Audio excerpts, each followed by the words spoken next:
Variable life insurance pairs a death benefit with cash value that moves with investment options inside the policy.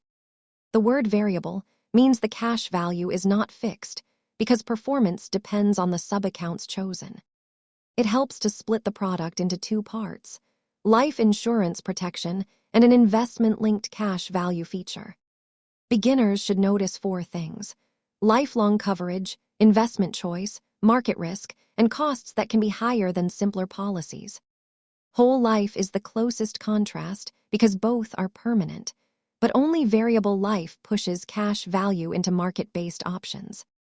A simplified premium often gets split across insurance charges, policy fees, and the amount directed into investment subaccounts.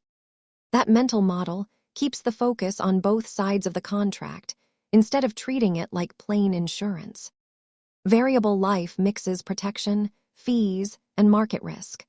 Review the policy structure carefully and ask questions before making any decision.